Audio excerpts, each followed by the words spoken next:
Halo teman-teman, selamat datang kembali di channel YouTube Gosip Tekno. Ya, sudah cukup lama kami tak membuat video, karena memang ada beberapa hal yang perlu diselesaikan.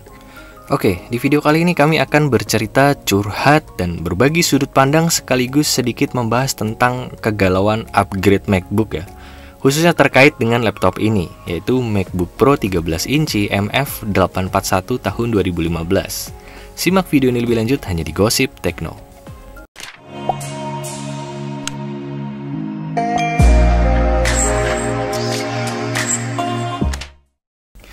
Ya, kalau kalian ingat sekitar awal tahun 2020 lalu, kami pernah membuat satu video murah tapi mahal yang membahas salah satu seri MacBook paling legendaris, yaitu MacBook Pro 13 inci 2012 MD101. Itu adalah pertama kalinya kami menggunakan perangkat Apple sebagai daily driver untuk kebutuhan produksi multimedia. Dengan harga 6 jutaan, MD101 benar-benar mampu memenuhi kebutuhan kami sebagai konten kreator. Jujur saja, bahkan sampai saat ini kami masih kagum dengan value yang ditawarkan oleh produk tersebut. Secara performa, MD101 jelas melampaui bandrol harganya yang hanya 6 jutaan. Tapi bukan berarti tak ada kekurangannya. Satu hal yang membuat kami kurang nyaman dengan MD101 adalah layar dan keyboardnya. Yes, resolusi HD itu burik ya. Ditambah lagi semua display pada device yang kami gunakan selain MacBook seperti iPad, laptop Windows, smartphone, atau monitor sekunder semuanya sudah memiliki resolusi Full HD.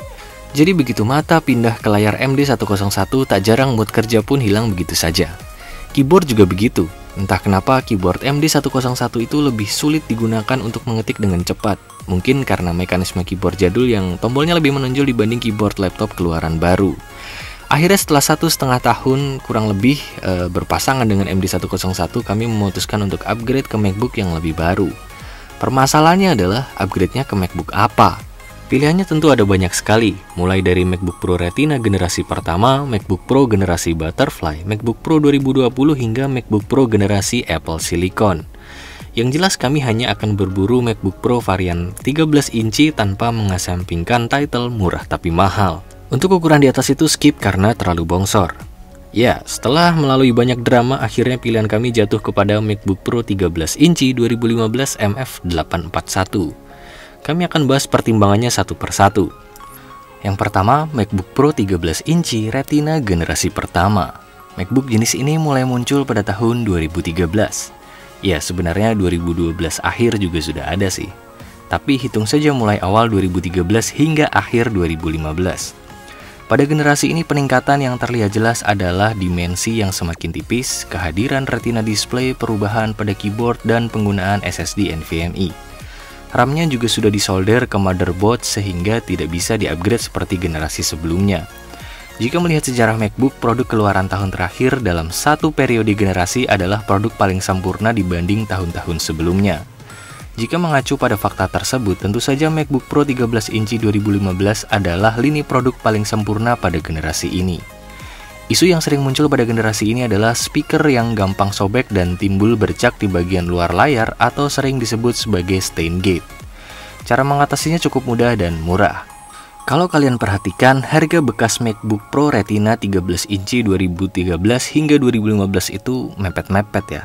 Range-nya antara 8 jutaan hingga 12 jutaan, atau mungkin lebih untuk yang CTO atau custom to order. Dan MacBook Pro 2015 sendiri memiliki rentang harga antara 10 hingga 12 jutaan.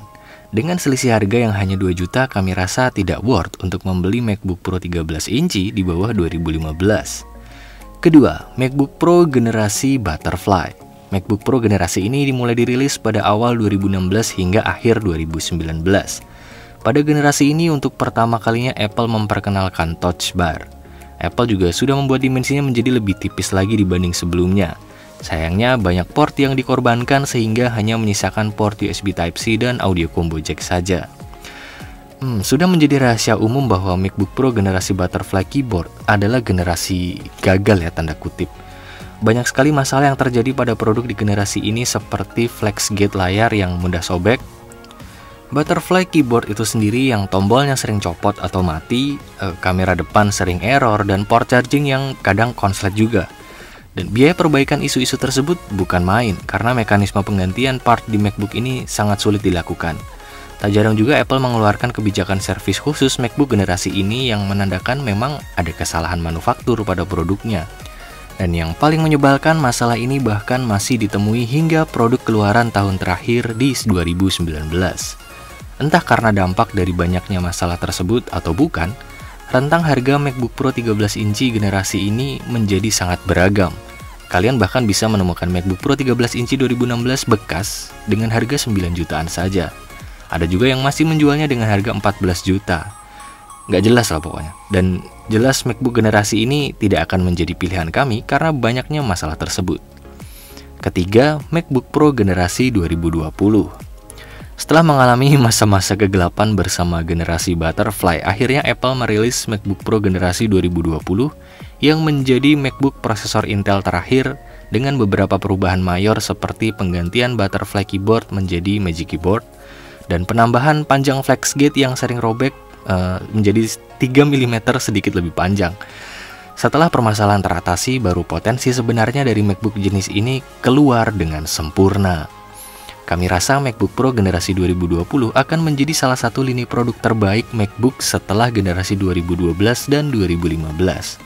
Sayangnya harganya masih terlalu mahal, bahkan kadang melampaui harga MacBook Pro terbaru yang dibekali prosesor Apple Silicon. Yang terakhir, MacBook Pro generasi Apple Silicon. MacBook di generasi ini sebenarnya kurang bisa dibandingkan ya dengan generasi sebelumnya karena arsitektur sistemnya sudah berbeda jauh. Apple Silicon dibuat dengan arsitektur ARM yang lebih mendekati chipset smartphone dibanding arsitektur laptop pada umumnya. Banyak hal positif sekaligus negatif yang terdapat pada produk ini. Sederhananya, MacBook generasi Apple Silicon ini belum optimal atau belum stabil. Masih banyak ekosistem dan kompatibilitas software yang perlu diperbaiki. Pihak Apple pun juga pernah memberi statement bahwa optimasi Apple Silicon akan berjalan setidaknya 2 hingga 3 tahun. Untuk saat ini, MacBook Pro Apple Silicon tentu tidak akan menjadi pilihan bagi kami. Nah, jika melihat dari beberapa pertimbangan tersebut, sebenarnya ada 2 produk yang menarik untuk dibeli. Pertama, MacBook Pro tahun 2015. Kedua, MacBook Pro tahun 2020. Dan kira-kira apa yang membuat kami lebih memilih MacBook Pro 2015 ini? Poin pertama, optimasi Apple Silicon. Kita tidak pernah tahu kapan prosesor ini akan optimal sempurna. Jika mengacu pada statement Apple 2-3 tahun lagi, artinya baru sekitar 2023 atau 2024 Apple Silicon akan optimal. Namun, tak ada jaminan juga optimasinya akan selama itu. Bisa jadi lebih cepat.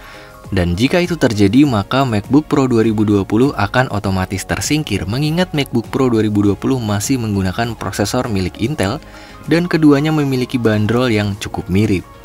Kalau begitu, apakah kami harus menunggu Apple Silicon optimal? Masih 2-3 tahun lagi. Apakah kami harus bertahan selama itu menggunakan MD101? Come on. Kami sudah tidak tahan dengan layar buriknya itu. Solusi satu-satunya adalah mencari pengganti yang bisa memenuhi kebutuhan 2-3 tahun ke depan dengan budget sehemat mungkin. Setelah Apple Silicon optimal, baru kami akan terjun ke dalam ekosistem baru tersebut. Rencananya sih begitu. Ya, hemat ini sekaligus menjadi poin kedua yang menentukan pilihan. Kami mendapatkan MacBook Pro MF841 tahun 2015 ini dalam kondisi bekas, full set, cukup mulus dengan kondisi speaker sember di harga 9,5 juta rupiah saja. Jika dihitung, upgrade ke MF841 hanya memerlukan biaya sekitar 3,5 juta rupiah.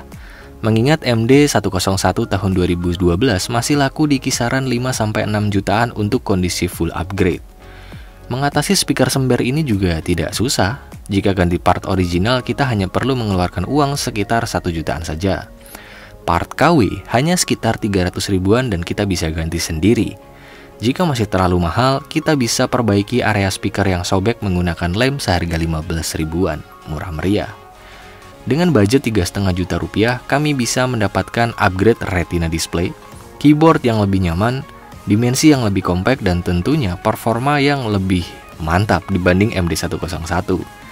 Ditambah lagi 3 tahun ke depan, kami masih memiliki opsi untuk upgrade ke MacBook Apple Silicon tanpa harus galau upgrade atau tidak.